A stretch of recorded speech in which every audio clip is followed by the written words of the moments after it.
Abra sua Bíblia comigo no livro de Mateus, capítulo 28. É bem conhecida essa passagem.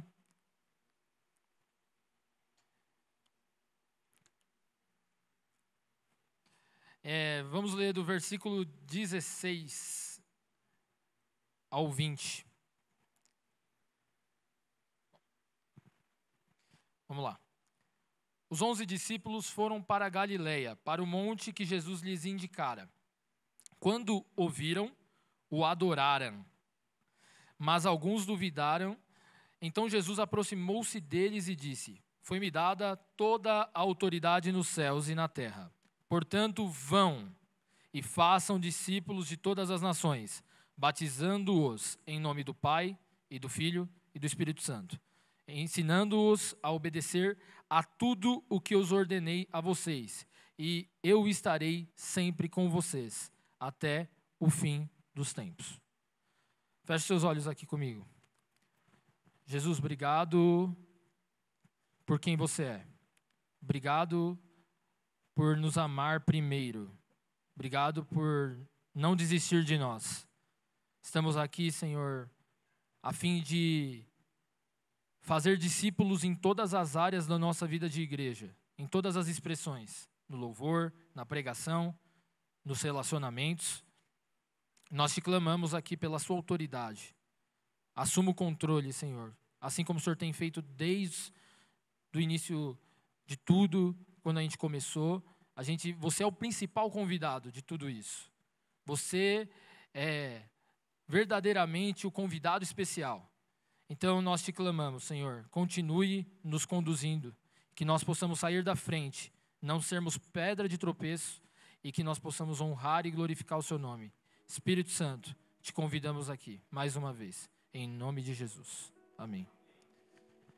Amigos, muito feliz de estar aqui, podendo servir vocês mais uma vez. Essa é uma pregação que o Senhor tem queimado meu coração há um tempo. Já ministrei sobre ela e gostaria de compartilhar com vocês. Abrindo meu coração aqui para vocês, essa semana foi uma das semanas mais difíceis que eu posso relatar na minha vida. Assim. Foi bem difícil, assim. Com certeza virão semanas piores ao longo da minha vida, mas essa foi bem difícil. E eu honro a Deus pela vida da minha esposa, que tem intercedido por mim bastante, tem me abençoado muito dentro de casa. Então, onde a gente recomenda sempre que vocês vejam o evangelho é dentro de casa, tá? E, bom, para vocês entenderem essa pregação,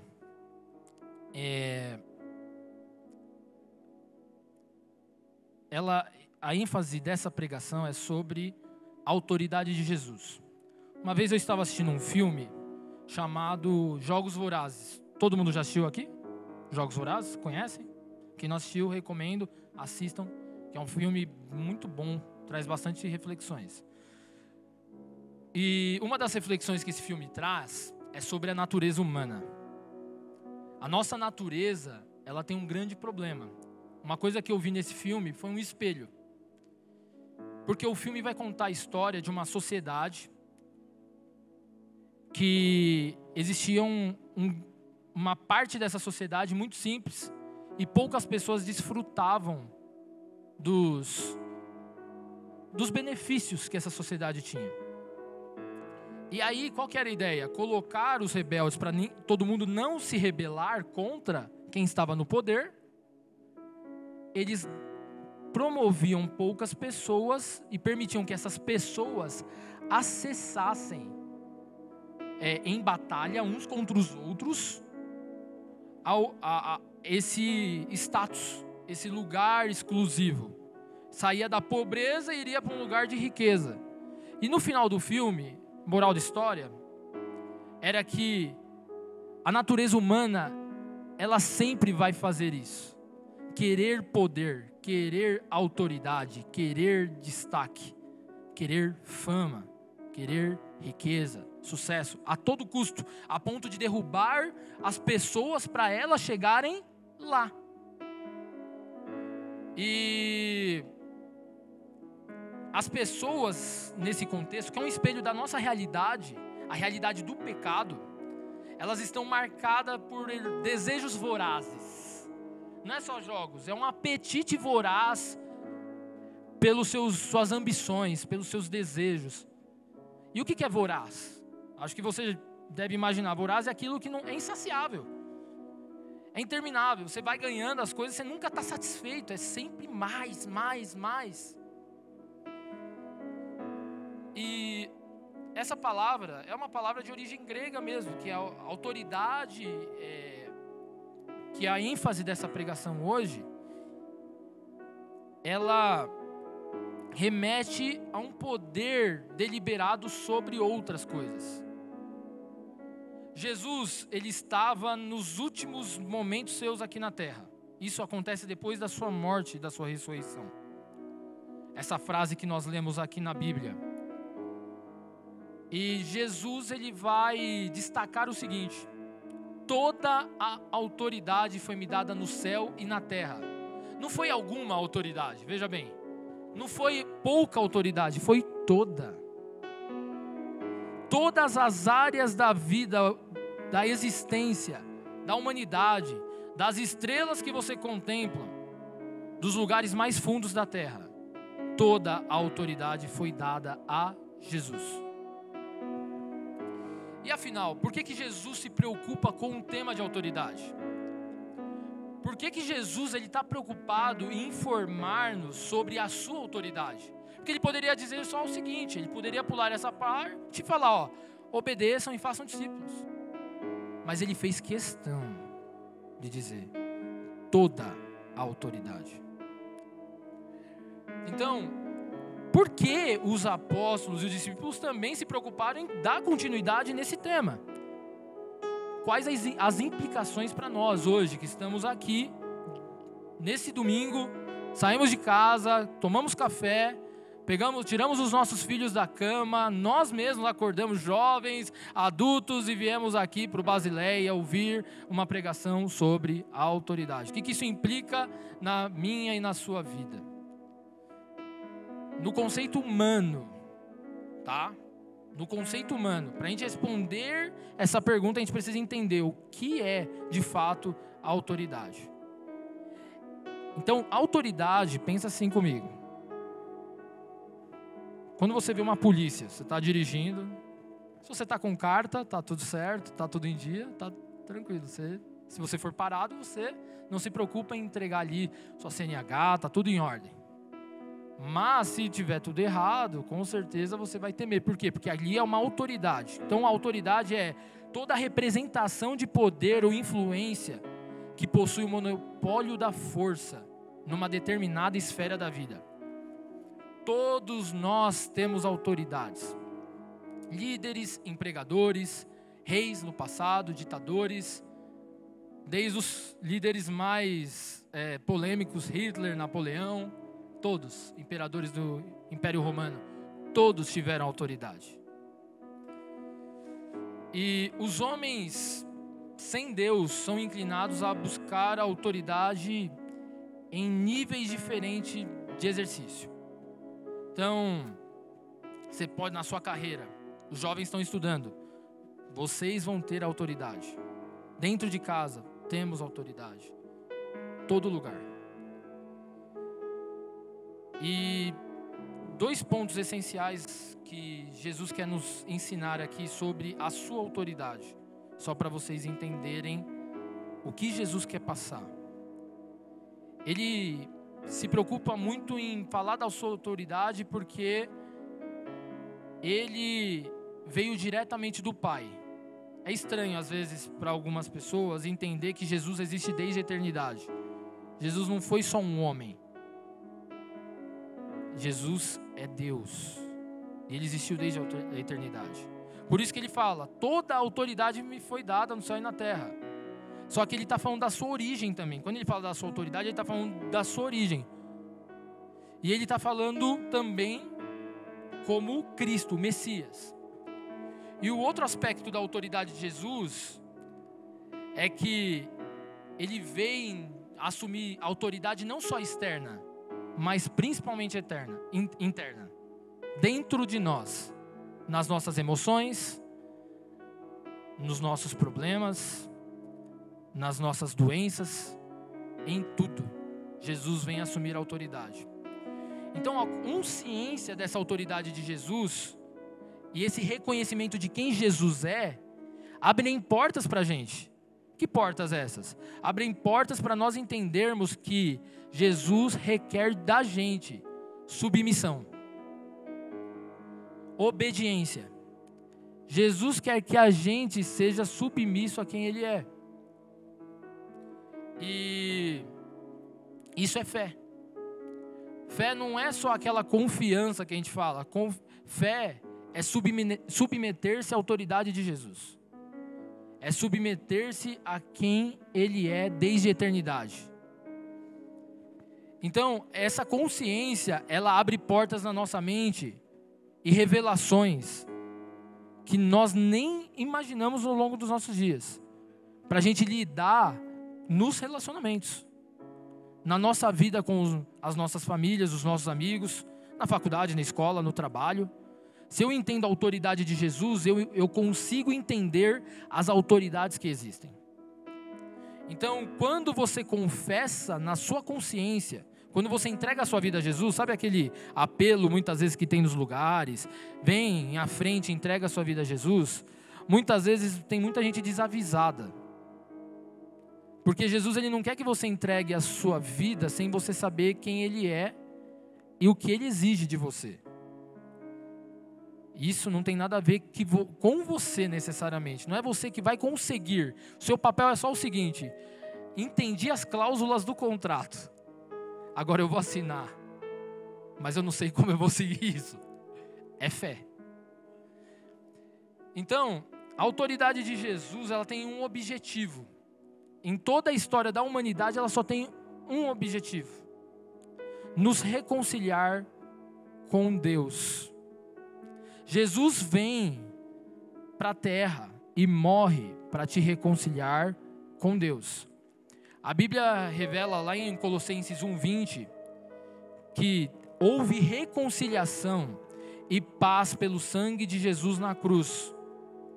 Por meio dele, ele reconciliou consigo todas as coisas, no céu e na terra. Veja bem, para a gente, a Bíblia, ela é a palavra de Deus. A Bíblia tem toda a autoridade sobre nossa vida, sobre conduta, sobre comportamento, sobre tudo. E nessa Bíblia está escrito que Jesus, na cruz, Ele reconciliou eu e você, trazendo paz com Deus. E aí, qual que é o ponto disso aqui? Por que Jesus vem reconciliar, né? Porque do que Ele vem nos reconciliar? Porque a gente entende que Jesus, Ele morreu por mim, morreu por você, e que Ele veio trazer paz. Mas o que Ele veio me livrar? E aqui eu queria chamar a tua atenção. Porque o resumo de todo o mal é a autossuficiência. A independência do governo de Deus. Eu e você já nos rebelamos muitas vezes. Porque a gente quer independência, eu quero um autogoverno, eu quero a minha maneira de fazer. Mas poucas vezes a gente vai diante da presença de Deus e fala: Deus. Ou muitas vezes a gente não faz isso aqui, ó. Qual que é a tua vontade? Muitas vezes a gente não se submete ao que Deus deixou e muitas vezes a gente não entende o que Ele quer promover através disso. E de onde vem toda essa origem de rebeldia nossa? Toda a origem de rebeldia inicia-se no Jardim do Éden. O pecado de Adão e Eva desencadearam tudo isso. Nós não herdamos diretamente aquela culpa do contexto do jardim.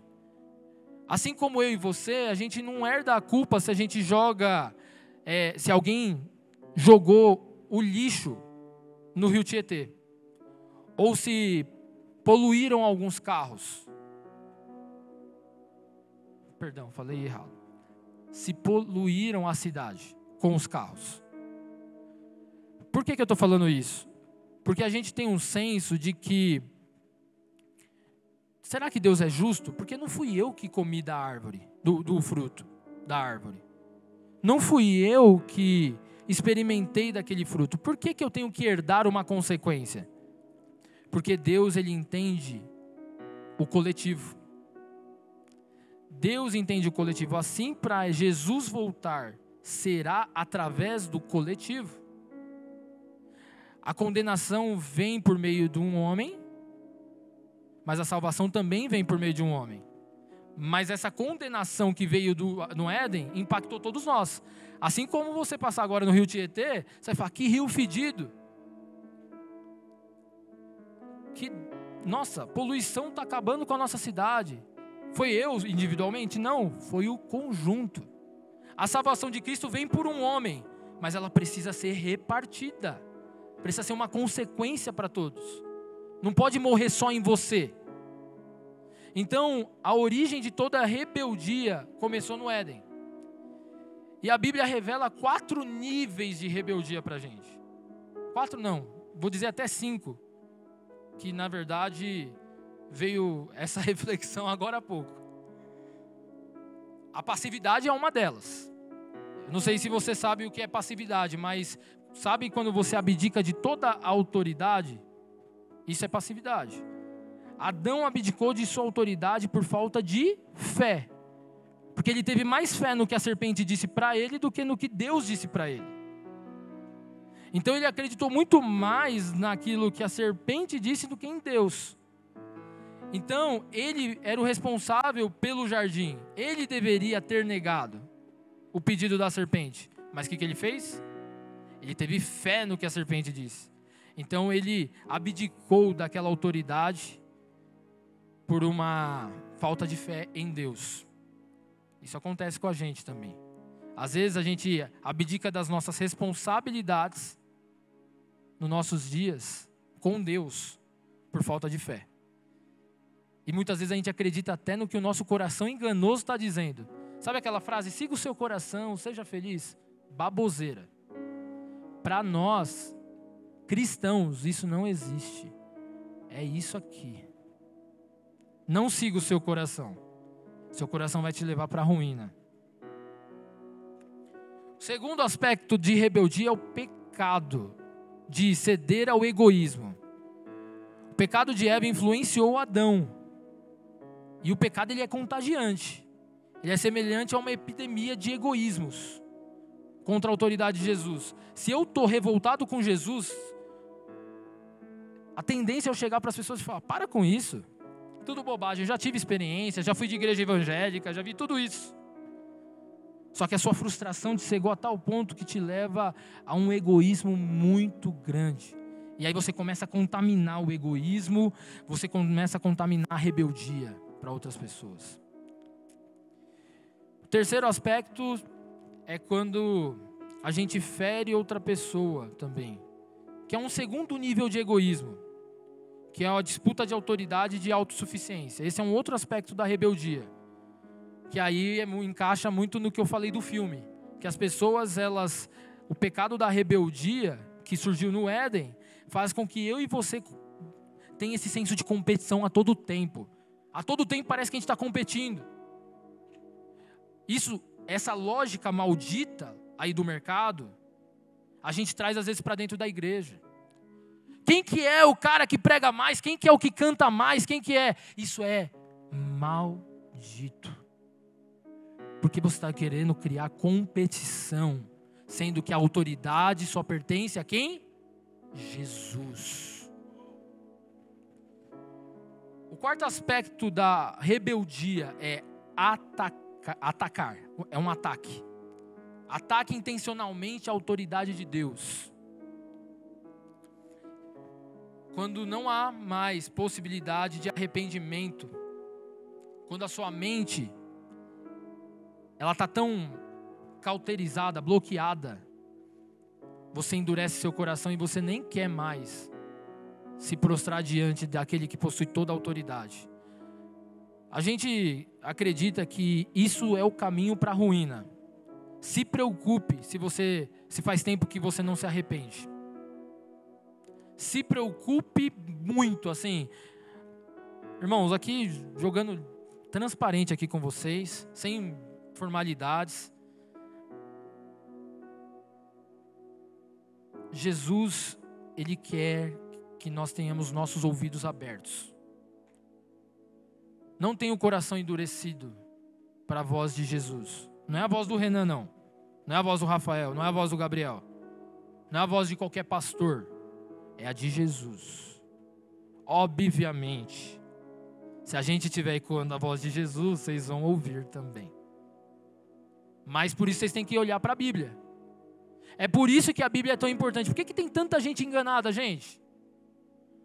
Porque elas, em algum momento, elas olharam para uma figura pastoral e paterna e falaram assim, esse cara sabe do que ele está falando, logo eu vou me render totalmente a ele. Só que, onde mora o problema? O problema mora quando a gente não acredita no que a Bíblia fala. Ou a gente não tem predisposição para isso. E aí vem aquele ponto que eu comentei com vocês que veio recentemente. O quinto aspecto de rebeldia é a apatia espiritual.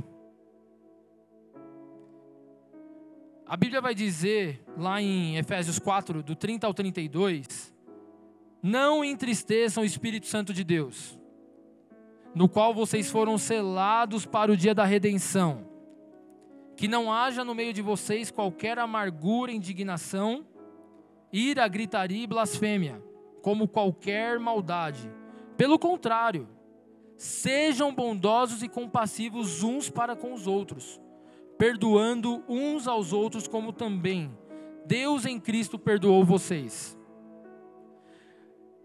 Outro aspecto desse ponto é, não apaguem o espírito. Deixa eu reforçar com vocês aqui. Quando você tem apatia espiritual, isso é uma manifestação de que possivelmente você está ignorando a voz de Deus há muito tempo. O que pode ser a apatia espiritual? Não se entregar totalmente ao mover do Espírito, às vezes. Se render à comodidade, achando que está tudo bem eu viver de uma forma cômoda. E isso é um grande problema, porque hoje, quem nos capacita é o Espírito. Quem capacita a gente para viver a graça de Jesus nos nossos dias é o Espírito. Se eu tenho apatia ao Espírito, como que eu vou viver a graça de Jesus? Porque eu estou ignorando o que o Espírito de Deus quer trazer. E isso é rebeldia. Mas Renan, me ajuda. E se eu não sei que eu estou sendo apático? E se eu não sei que eu não estou sendo uma pessoa que esteja ignorando o Espírito? E aí, o ponto que eu quero trazer para você é: olhe para a Bíblia. Será que o seu estilo de vida está sendo o que a Bíblia está pedindo? Vou dar um exemplo. A gente é uma comunidade que saiu de um contexto muito complexo, certo? Todo mundo sabe do que eu estou falando. Quem não sabe, depois a gente conta. E a gente se entregava por performance muitas vezes, por reconhecimento alheio, ou para conquistar um carreirismo. Falava línguas, manifestava os dons, pregava em oração, se movia. E aí, Deus corrigiu o nosso coração em muitas coisas, mas tem um ponto. A nossa comunidade está apática ao dom de Deus.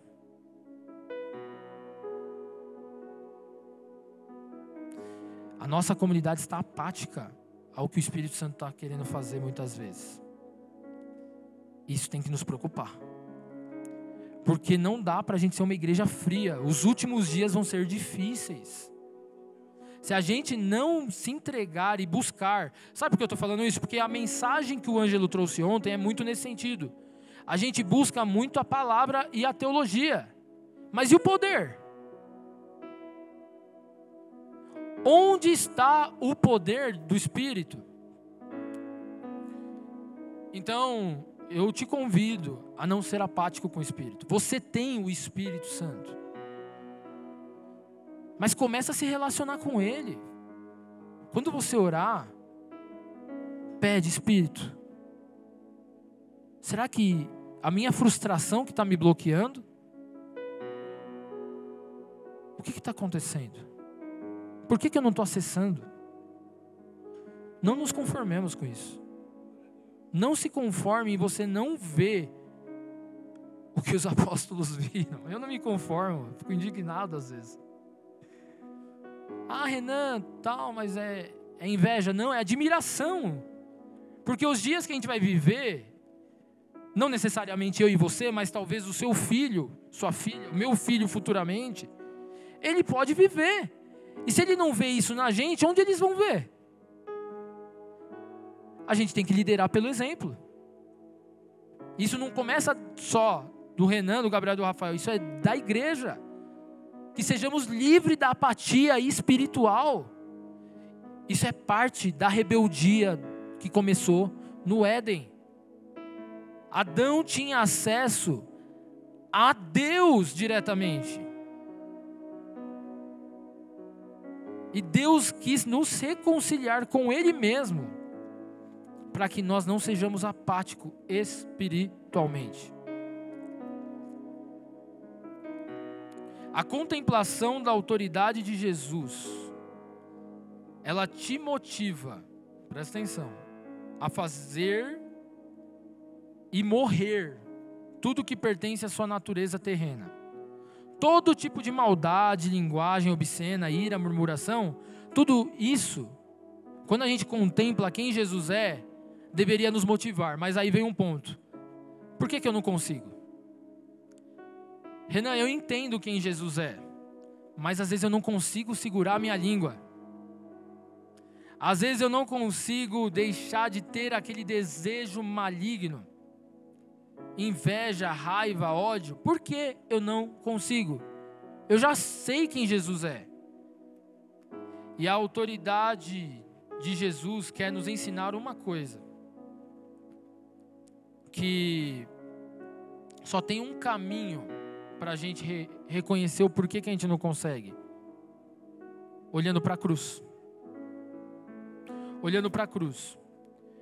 Porque sem a cruz de Jesus, nós não vamos entender a autoridade de Jesus. A gente só vai entender a ressurreição de Jesus se a gente olhar para a cruz. Porque uma pessoa como Jesus só pode ressuscitar se ele morreu. Então, olhem para a morte de Jesus. Olhem para o sofrimento de Jesus na cruz. A contemplação dessa autoridade de Jesus por meio da cruz, do evangelho completo, e não só uma parte do evangelho, deveria nos levar a entender que para eu seguir Jesus, eu preciso negar a mim mesmo todos os dias. Jesus não exige que você produza frutos. Veja bem, Jesus nunca disse assim: venham a mim e produzam frutos. Jesus disse assim: venham a mim, neguem-se a si mesmo, e eu produzirei os frutos. Jesus não diz: produzam frutos, façam crescer. Muitas vezes eu tive frustrações. E uma delas, vou contar uma recente para vocês. Trabalho ali na Faria Lima.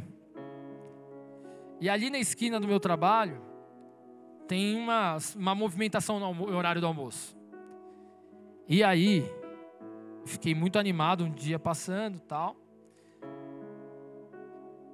E aí eu vi um homem morador de rua, caído na rua. E eu fiquei assim, cara, não tem o que fazer, né? A gente não é o herói do mundo, a gente não faz nada. Só que quando eu atravessei a rua, eu senti uma repreensão do Espírito Santo para pregar o evangelho para ele. E aí eu falei, ai. E minha reputação? Porque aqui na rua passa diretor, passa team leader, passa um monte de gente. E agora? Aí eu perdi minha paz, fiquei batalhando com o Senhor na esquina do banco. E aí eu falei, Senhor. E fui lá pregar para esse cara. Atravessei e voltei para pregar para esse cara. Ele está caído. E aí eu conversando com ele, boa tarde, tudo bem? E não respondia, ele estava literalmente deitado, ignorando a minha fala com ele. Quase como a gente faz com Deus, sabe? Deus está chamando a gente. E aí? Mas, uma hora eu falei assim para ele, cara, eu estou aqui porque Jesus te ama muito. E Ele quer fazer uma obra na tua vida. Aí ele abriu o olho, olhou para mim, olhou, fez uma expressão de estranheza. Ele falou, isso é sério? Eu falei, isso é sério. E ele sentou, ele levantou e sentou. E ele começou a chorar. E aí eu comecei a ficar muito feliz, porque eu vi que ele estava respondendo a Jesus ali. E eu comecei a falar para ele. Falei, eu queria te dar uma proposta. Você quer mudar mesmo de vida? E aí ele olhou para mim e ele falou assim, quero.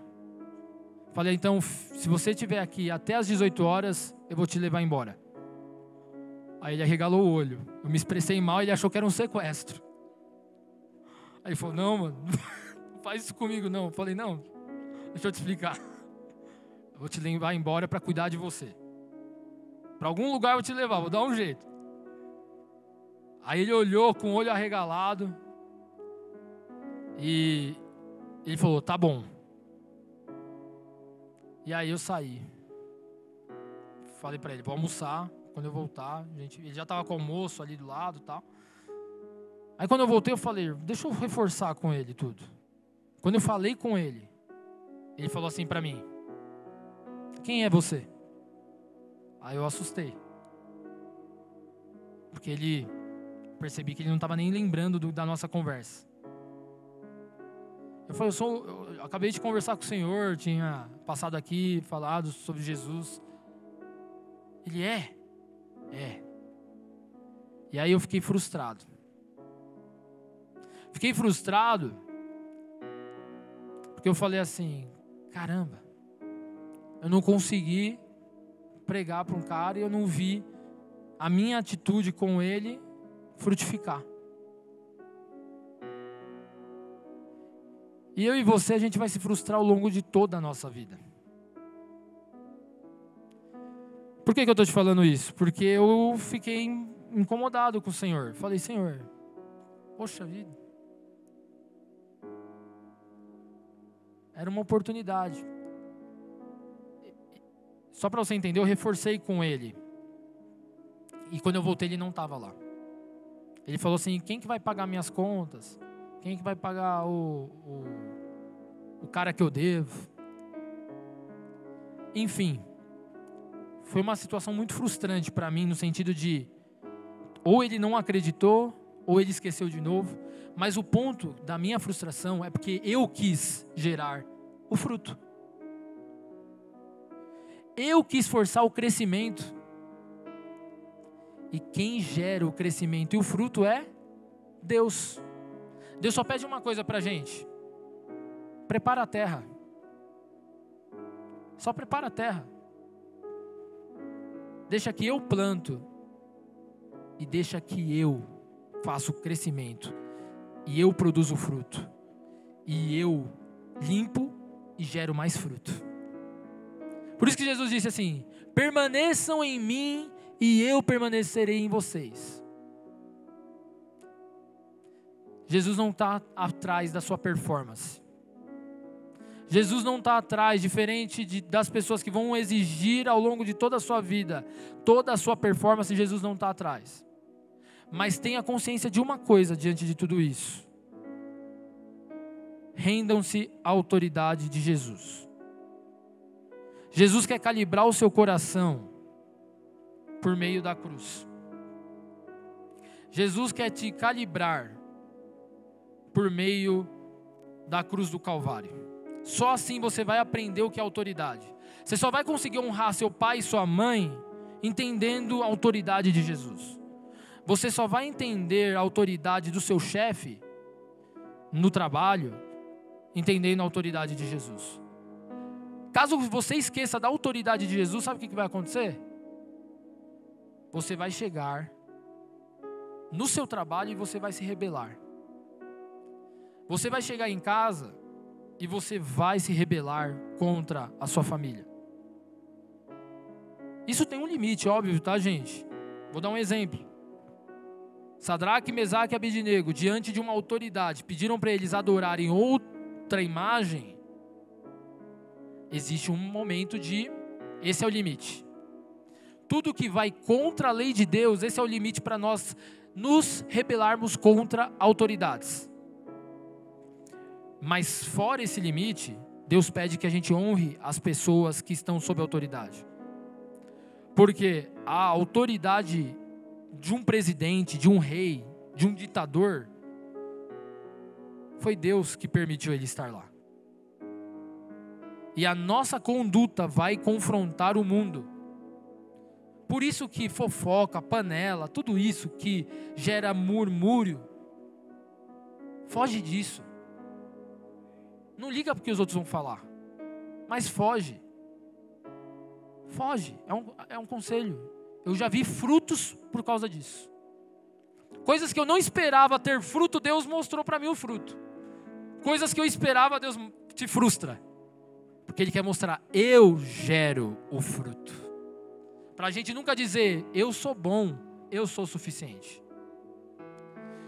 Então, a cruz de Jesus reverteu o pecado do Éden. Presta atenção. Eu quero te transportar agora para o cenário do Éden. O fruto que foi comido no Éden foi através de uma árvore. Certo? Não é isso que a gente lê na Bíblia? Então, o pecado do Éden veio por meio de um madeiro, de uma árvore.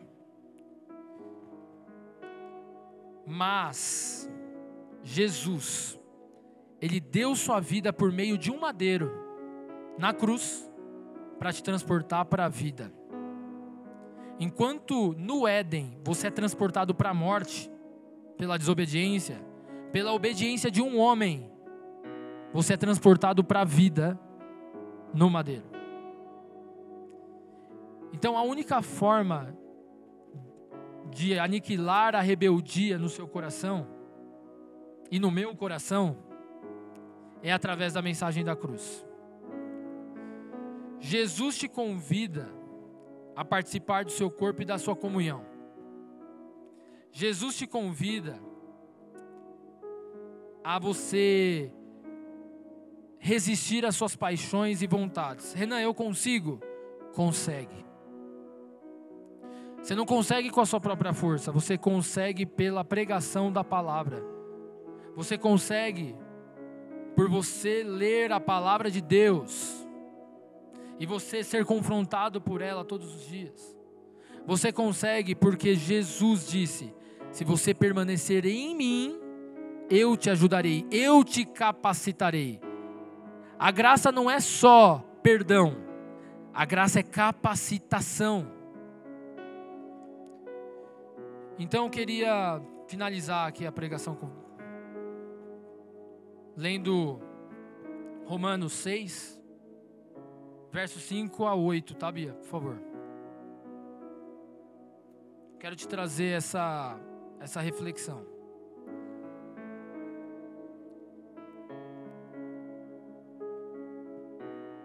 A tradução que eu vou ler acho que está na NAA, tá? Essa aqui está na NVI, então não está tão diferente.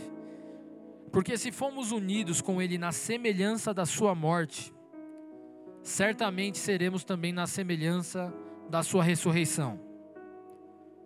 Sabendo que a nossa velha natureza, presta atenção, a velha natureza foi crucificada com Ele, para que o corpo do pecado seja destruído, e não sejamos mais escravos do pecado. Pois quem morreu está justificado do pecado. Ora, se já morremos com Cristo, cremos que também viveremos com Ele. Toda a dor que você sentir ao longo da resistência ao pecado, ela não está sendo ignorada por Deus. Toda a dor que você sentir por obedecer Jesus, pela autoridade dele, não está sendo ignorada. É muito fácil eu e você, a gente se submeter à pressão social, à pressão do lugar, à pressão das coisas. É muito fácil.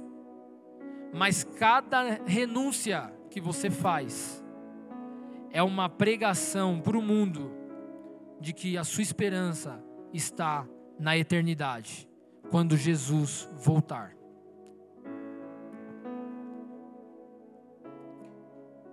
Reconhecer a autoridade de Jesus não é coisa de filme, não é fantasia. De verdade, isso te transporta. Você sabe o que é um transporte? Quando você sai do Brasil e vai para o Japão, você está se transportando. Quando você se rende a quem Jesus é, Ele está te transportando para dentro dele mesmo. Ele está te transportando para o seu corpo. Sabe o que isso significa? Que toda a sua força vai vir dele, não mais de você. Então, se essa pregação tivesse que ter uma mensagem, é uma mensagem que não é novidade. Arrependa-se. Arrependa-se de toda a rebeldia que você tem ou teve. Arrependa-se de toda manifestação contra Deus que você já manifestou. O coração de Deus tem espaço para todos os homens, todos, sem exceção. Pensa a pior pessoa na sua mente que você odeia. Essa pessoa tem espaço para Deus. Deus está interessado nela. O ponto que eu quero te fazer refletir aqui é: você está interessado em enxergar como Deus enxerga?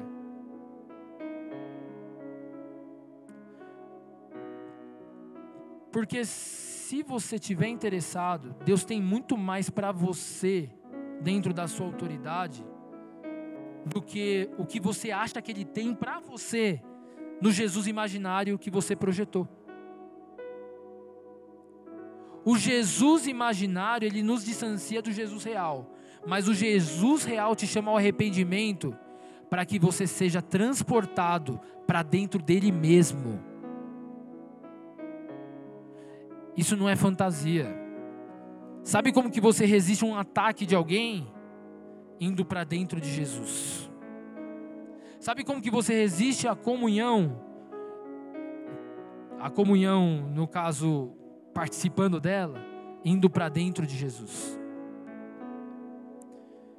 Reconhecer a autoridade de Jesus, ela te traz fome e sede. Uma fome insaciável. E aí que eu convido você a ser um filho voraz. Eu convido você a ser um cristão voraz. Eu convido você a ser um adorador voraz, que não cansa de se arrepender por Jesus. Se arrependa. Essa é a mensagem do Evangelho. Essa é a mensagem da cruz. Se arrepender é entregar a sua vida à autoridade de quem Jesus é.